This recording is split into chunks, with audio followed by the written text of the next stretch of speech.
Hey everybody, and welcome back to another video from Let's Buy a Chateau. So while I continue to search through properties for sale in France, I also kind of want to tell you about the process and what we're going through as a family to prepare for this move.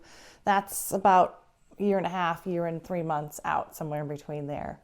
I've gotten some great feedback and some questions from some of you, and I think that's fantastic. Keep them coming. I would love to answer them for you. One of the first questions that I get is asking about the kids and how they feel about it, because I can think back to when I was a kid. I probably would have been really nervous, and I've got all these friends, and what am I going to do to leave them? It's a very scary thing. Moving to France isn't something new. This is something we've talked about as a family for quite some time, so it's nothing that's a surprise and a shock to them, so that helps. Secondly, I think that the excitement of moving over there is actually kind of something, especially for my 13-year-old son. So he's studying French in school. He's in 8th grade. So he's had a little bit of French in 7th grade. He's taking it every day all year long in 8th grade. So that's fantastic. And if we're here all of next year, he'll have all of 9th grade to learn French as well. But he's also just excited. He wants to meet new friends. He's a very social person. He's very extroverted. He was just talking the other day about how, after school, him and his friends right now go down to the local coffee shop chain, a few blocks from school and hang out. And he was thinking how cool it would be, him and his friends go down to what do they do? Go to the patisserie after school and get something to eat? Like, he's thinking about that. He's excited about that. He wants to try it.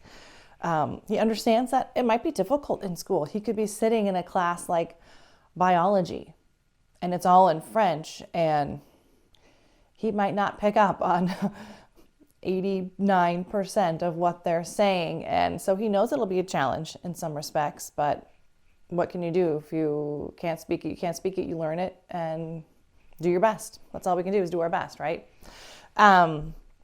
He's also excited about the safety factor.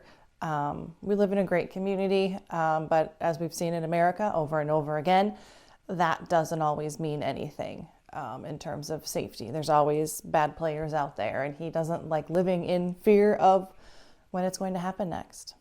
Number 2, talking about the language. French. Yes, they speak French there. Some people will speak a little bit of English. It's always nice to be respectful and learn as much as you can about the language. French was one of my studies in college, so I was about one class short of being a double major, one of them being in French. I wanted to graduate and be done and get a job and move on with my life, so I didn't stick around to finish that out. So yes, and that was 25 plus years ago. So I, over the last few years, have been practicing French and trying to relearn it. I've got some books that I read through. I also have joined a couple of different French conversation clubs in my town and the next biggest town over. They have a lot of meetings, and it's a little farther away, so I don't make it as much, but it's something that I'm a part of, and they're connections that I have made, which is also a good thing for the future. And also watching a lot of YouTube videos where they speak French. They give home tours in French, or there's a lot of those channels that are just there to teach you about French and how to speak it. So I watch those to kind of remember all the things that I learned so long ago. So I'm doing pretty well. I wouldn't say that I've gotten all the tenses remembered completely, sometimes figuring out certain verbs here and there, but I'm pretty sure I'll get there. It was always a language that came easy to me, so I just need to refresh, and then I go, oh yeah, that's right, that's how you do that. My husband doesn't speak much French other than, us having gone there the last few years and just picking up little bits that you say when you enter, when you leave, say thank you, please, all that sort of thing.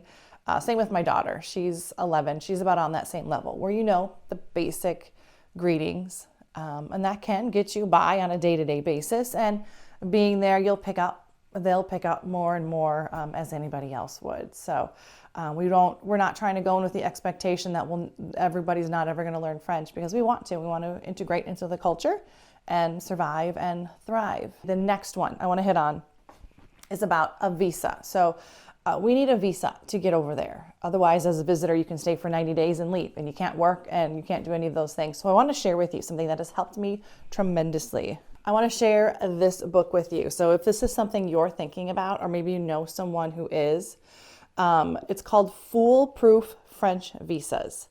And it is fantastic. I ordered it on Amazon. I'll put a link directly to it down here in the description box so you can check it out. I think I paid, it was $20 or $30. I can't remember, but it is a thick book. There's a lot of information in here in just about any scenario that you might need. If you want to be retired, a visitor, or work there, have a business, start a business, transfer there for business.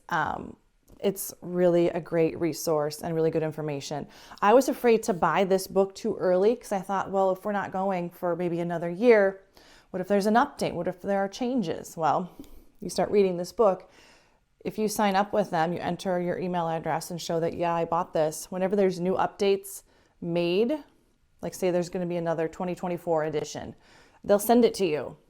I think you'll get like a digital copy of, hey, here's what's new in this new edition of this book. So no worries there. It's good to have your background information taken care of.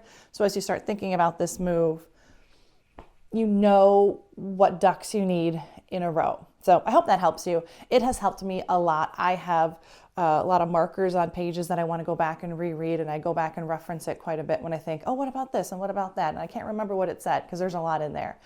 So I hope that helps. Keep your questions coming. I love to hear from you, and we will see you next time. Next video is a Chateau tour.